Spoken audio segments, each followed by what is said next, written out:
Bonjour. Qui dit rentrée littéraire dit reprise des événements à la librairie Lamartine. Et nous avons la joie et l'honneur d'ouvrir le bal avec Jean-René van der Pletsen, le directeur délégué de la rédaction du Figaro Magazine. Il vient nous présenter son second livre, mais son premier roman, Le métier de mourir, aux éditions Grasset, qui nous plonge au Liban en 1985.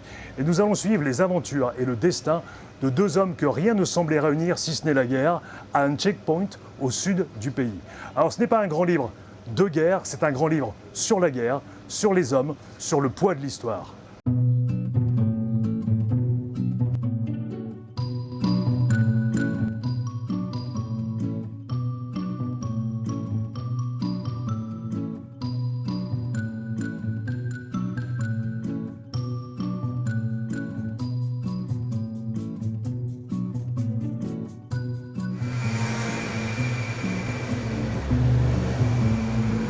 Bonsoir, bienvenue. Bonjour Stanislas, comment allez-vous?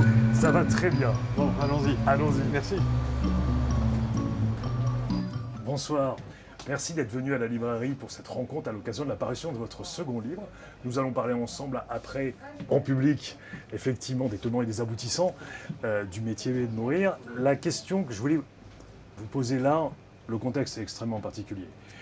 Comment vous vivez cela et comment l'écrivain que vous êtes aborde cette rentrée littéraire sous des auspices un petit peu particuliers? Alors c'est une bonne question parce que du coup je me demande si le titre est bon. Le métier de mourir en période de Covid, ça donne peut-être pas tellement envie, mais en vérité le métier de mourir c'est surtout le métier de vivre. Alors, je ne vais pas vous rappeler qu'il y a un grand écrivain qui s'est suicidé, hélas, qui s'appelait Pavese, qui était italien, qui avait choisi comme titre à son journal Le métier de vivre. C'est pas par rapport à Pavese que j'ai choisi ce titre, Le métier de mourir, c'est pour décrire un peu ce que vivent les soldats. Alors je précise tout de suite, mes soldats ne sont pas des mercenaires qui cherchent à tuer ou, comme on dit à l'armée, à rafaler dans tous les sens. Ce sont des soldats un peu métaphysiques, ce sont des chevaliers, ce sont des samouraïs. Et le personnage principal de ce livre d'ailleurs est une forme de samouraï, un samouraï juif, puisqu'il est juif, survivant des camps de concentration et ancien légionnaire en Indochine, ancien soldat dans l'armée israélienne. Et il se retrouve, ayant pris sa retraite, mais ne voulant pas raccrocher, j'allais dire non pas les gants, mais en tout cas déposer les armes, et il se retrouve à diriger un checkpoint au Liban Sud, à la frontière israélo-libanaise. Et il se trouve que je connais bien cette région, puisque à l'époque que je décris, en 1985, j'ai été casque bleu au même endroit dans ces années-là. Voilà. Et là, effectivement, normalement, c'est la grande fête. La rentrée littéraire, vous commencez, on en parlait tout à l'heure, à commencer à avoir effectivement des retours sur votre livre qui sont très positifs. Vous êtes sur la première liste du Renaudot, qui est quand même un des plus grands prix de l'année en France. Et en même temps, voilà, les nouvelles ne sont pas très bonnes. Vous venez ce soir, mais on venait d'en parler, on ne sait pas trop ce que va donner la suite, notamment en termes de rencontres. C'est pour ça que je vous remercie encore d'être là avec nous et d'inaugurer, on espère, une saison qui va tenir. Est-ce que, comment la joie du Renaudot et en même temps, effectivement, est-ce que vous avez l'impression que c'est plus compliqué d'évoquer simplement le livre, en fait, aujourd'hui? Alors, je pense que le livre sera peut-être porté par la triste actualité libanaise. Il est certain que beaucoup de choses que je décris dans ce roman trouvent un prolongement ou un écho aujourd'hui. Donc ça, hélas, ça donne il y a une rencontre entre l'actualité contemporaine et celle de ce livre. Bon, sur le reste, oui, effectivement, à Paris, on rigole moins que d'habitude. Et alors, aura-t-on le temps de lire davantage? Je l'espère. Surtout des bons livres, je l'espère. Je ne suis pas en train de dire que mon livre est bon ou meilleur que les autres, ça sera au lecteur de juger. Mais c'est vrai que ce n'est pas une rentrée comme les autres. La joie du Renaudot, évidemment, c'est une grande joie. C'est un prix que je trouve absolument magnifique, qui a récompensé de très grands écrivains. Et voilà, et puis la joie des premiers articles qui commencent à arriver. Alors vous évoquez la lecture, quel lecteur êtes-vous? Je suis un grand lecteur, autant d'histoires en vérité que de romans. Les romans, évidemment, les grands classiques français m'ont beaucoup marqué. Stendhal, Balzac, Marcel Proust, André Malraux, beaucoup d'écrivains du XXe siècle, et puis aussi les écrivains russes et américains. Je pense que dans ce roman, si je dois tout vous dire, l'écrivain qui m'a sans doute le plus influencé, le plus marqué, notamment dans la manière de construire un dialogue, c'est certainement Ernest Hemingway. Il y a une économie chez lui, une économie de moyens, l'absence d'adjectifs, le travail sur le dialogue pour qu'il ait l'air vraiment naturel. Pas de dialogue empoulé, pas de mots compliqués. Faire parler les personnages de son roman exactement comme parlent les gens de leur époque, comme parlent les êtres humains. Voilà, donc ça c'est certainement l'écrivain qui m'a le plus marqué. Voilà. Mais je lis tout ce qui se passe dans la rentrée littéraire aujourd'hui attentivement, d'abord parce que ça me passionne, et puis je suis heureux de voir ce que font les autres, mes petits camarades. Voilà. Merci beaucoup. Je vous propose d'aller rejoindre le public qui est arrivé et nous allons pouvoir disserter notamment de quelqu'un dont nous n'avons pas encore parlé, qui est le grand héros de ce livre, le dénommé mystérieux Belfast. Merci beaucoup Stanislas. Merci à vous. Merci. Comment êtes-vous passé de la nostalgie de l'honneur au métier de mourir, avec en plus de l'épreuve du deuxième livre, la bascule du document à la fiction? Alors en fait, je pense que d'une certaine façon, le métier de mourir est la suite de la nostalgie de l'honneur. D'abord parce que l'histoire incroyable, mais vraie, l'histoire abracadabrante du personnage principal du métier de mourir, on en parlera sans doute un petit peu plus tard, m'a été racontée par mon grand-père. C'est une histoire qui n'était connue que manifestement de quelques hommes, et Dieu merci, il me l'a contée.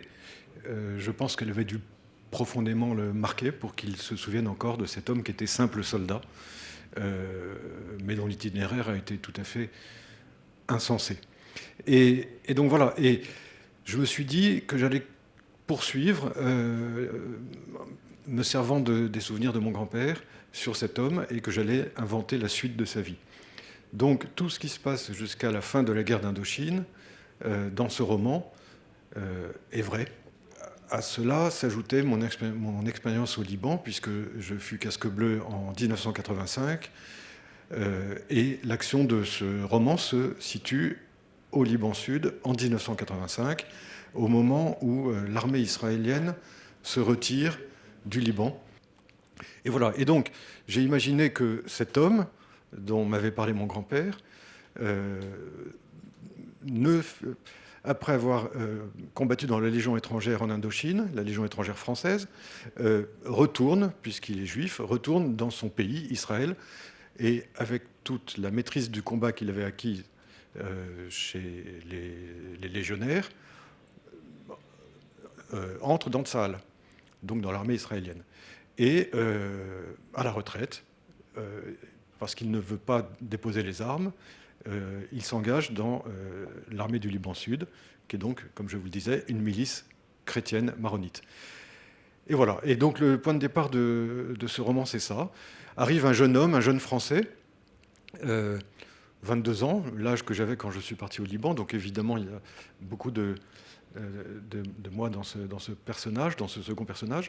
Mais je pense aussi beaucoup dans le premier personnage, qui a 58 ans dans le roman, qui est l'âge que j'ai aujourd'hui. Et il va, le vieux soldat, le vétéran, va se prendre d'affection, allez savoir pourquoi, pour ce jeune homme, et se donne pour obligation, pour mission, de lui transmettre tout ce qu'il sait de son métier. Et donc, ce personnage, on va donner son nom maintenant, parce que son nom est tout un symbole, qui s'appelle Belfast. Donc Belfast se prend d'affection pour ce jeune Français, et c'est le début d'une amitié, et voilà. Ce qui frappe dès l'ouverture du livre, c'est que pour un livre qui va nous faire traverser au bas mot 4, voire 5 décennies du XXe siècle, d'abord, c'est un livre qui se passe en très peu de jours. Ensuite, c'est un livre où on ne va pas quitter le lieu. Et vous évoquez dans une de vos vidéos le fait de l'utilisation des 3 unités dites classiques. Qu'est-ce qui vous a donné l'idée d'utiliser ce système de narration, en fait? Là, C'est un livre qui est plein de symboles. Amusez-vous à compter les symboles sur le chiffre 7, sur le chiffre 3, sur le chiffre 12. Il y a énormément de correspondances avec l'Ancien Testament et avec le Nouveau Testament. Le personnage principal, Belfast, vous le verrez très vite, puisque dès le premier chapitre, il en est question.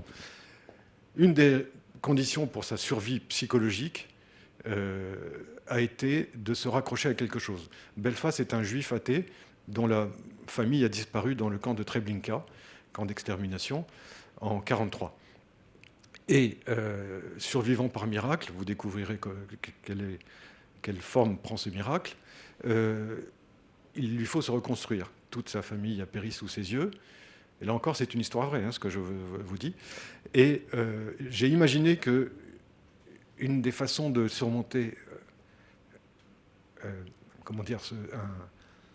un tel traumatisme, c'était d'aller chercher, pour passer les nuits à peu près apaisées, l'opium.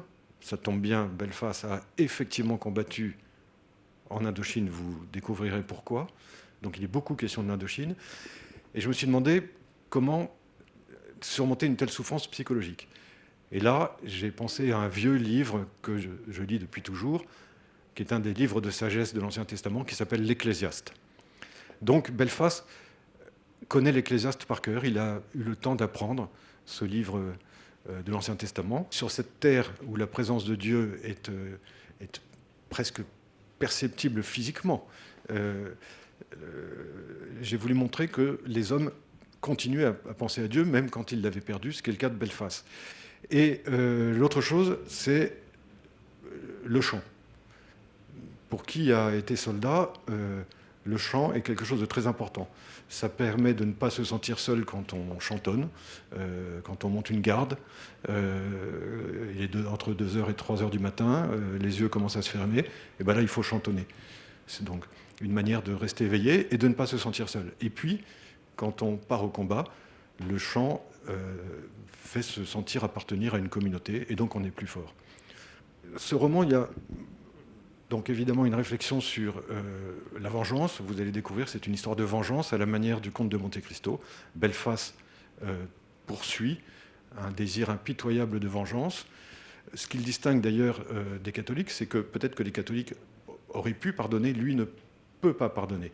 Et donc il appliquera la seule loi à laquelle il croit, qui est la loi du talion. Une histoire de vengeance, une histoire miraculeuse de survie, une histoire d'amitié, une histoire de transmission. L'histoire de Belfast et de ce jeune Français, c'est aussi une réflexion sur la transmission et la mémoire. C'est aussi un hommage aux hommes qui acceptent de donner leur vie parce qu'ils n'ont pas peur de la mort, pour que ceux qui ont peur de la mort puissent vivre.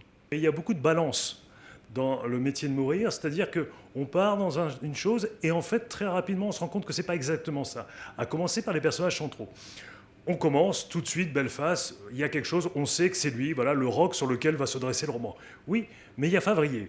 Et Favrier, qui est ce petit soldat français, qui est là, qui est jeune, et qui vient plein d'illusions, plein de romantisme au sens premier du terme, avec cette vision de la guerre, sa vision de pourquoi il est là, va être littéralement un véritable personnage principal. Ce n'est pas du tout un faire-valoir comme on pourrait avoir l'impression au tout départ du livre. Est-ce que vous pouvez nous parler, ne serait-ce déjà, qu'est-ce que fait Favrier au sud Liban ?